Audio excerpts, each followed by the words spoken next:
আসসালামু আলাইকুম দর্শক, যে যেখান থেকে এই মুহূর্তে আমার ভিডিওটা প্লে করছেন সবাইকে শুভেচ্ছা জানিয়ে শুরু করছি। আজকের গুরুত্বপূর্ণ আপডেট আপনাদের দেওয়ার চেষ্টা করব। অবশ্যই আমার ভিডিওটা যারা যে যেখান থেকে দেখছেন অবশ্যই সাবস্ক্রাইব করে দিবেন, আর লাইক কমেন্ট শেয়ার তো অবশ্যই করবেন।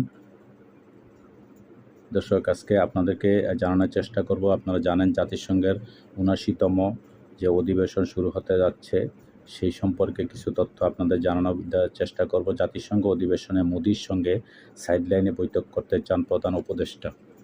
জাতিসংঘের দেওয়া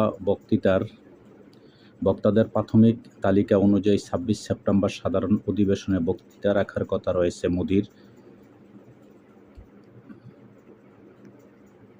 বাংলাদেশ অন্তর্বর্তীকালীন সরকারের প্রধান উপদেষ্টা ডক্টর মোহাম্মদ ইউনূস জানিয়েছেন, জাতিসংঘের সাধারণ অধিবেশনে চলাকালীন সময়ে ভারতের প্রধানমন্ত্রী নরেন্দ্র মোদির সঙ্গে সাইডলাইনে বৈঠক করতে চান তিনি। আগামী মঙ্গলবার ১০ সেপ্টেম্বর নিউ ইয়র্কে জাতিসংঘের ৭৯তম সাধারণ অধিবেশন শুরু হতে যাচ্ছে। ভারতের রাষ্ট্রদূত সংবাদ সংস্থা প্রেস ট্রাস্ট অব ইন্ডিয়াকে পিটিআই দেওয়া সাক্ষাৎকারে ডক্টর ইউনূস আরও জানান, তিনি দক্ষিণ এশিয়া আন্তর্জাতিক সহযোগিতা সংস্থার সার্ক সব সদস্য রাষ্ট্রের সরকার প্রধানের একত্র করে ছবি তোলার চেষ্টা চালাবেন। তিস্তা পানির অধিকার চাইবেন বাংলাদেশ, পিটিআইকে প্রধান উপদেষ্টা। রোববার ঢাকায় তার সরকারি বাসভবনে দেওয়া সাক্ষাৎকারে তৃতীয় অংশটি আজ শুক্রবার ভারতে গণমাধ্যমে প্রকাশিত হয়েছে। তিনি বলেন, অবশ্যই আমরা নরেন্দ্র মোদির সঙ্গে দেখা করার চেষ্টা করব।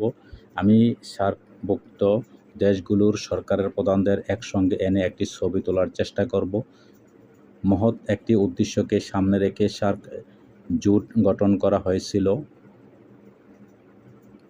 এখন এর অস্তিত্ব শুধু কাগজে কলমে, সার্কের কোনো কার্যকারিতা নেই। আমরা সার্কের নামই ভুলতে বসেছি। আমি সার্কের চেতনাকে পুনর্জীবিত করতে চাই। দীর্ঘদিন ধরে সার্ক সম্মেলনে আয়োজিত হচ্ছে না। আমরা সবাই একত্র হলে অনেক সমস্যার সমাধান হবে, যোগ করেন শান্তিতে নোবেলজয়ী ডক্টর ইউনূস। জাতিসংঘের দেওয়া বক্তৃতার প্রাথমিক তালিকা অনুযায়ী ২৬ সেপ্টেম্বর সাধারণ অধিবেশনে বক্তৃতা রাখার কথা রয়েছে মোদির। সার্কের বর্তমান সদস্য দেশগুলো হলো আফগানিস্তান, বাংলাদেশ, ভুটান, ভারত, মালদ্বীপ, নেপাল, পাকিস্তান ও শ্রীলঙ্কা। সর্বশেষ ২০১৬ সালে ইসলামাবাদে সার্ক সম্মেলন আয়োজিত হওয়ার কথা ছিল, কিন্তু জম্মু কাশ্মীরের উরি সেনা ক্যাম্পে জঙ্গি হামলার জেরে ভারত এতে যোগ দিতে অস্বীকার করে। পরবর্তীতে বাংলাদেশ, ভুটান ও আফগানিস্তানও এতে যোগ দিতে অস্বীকার করায় বাতিল হয় সম্মেলনটি। প্রধান উপদেষ্টা উল্লেখ করেন, সার্কের মতো একই ধরনের উদ্দেশ্য নিয়ে ইউরোপীয় ইউনিয়ন ইইউ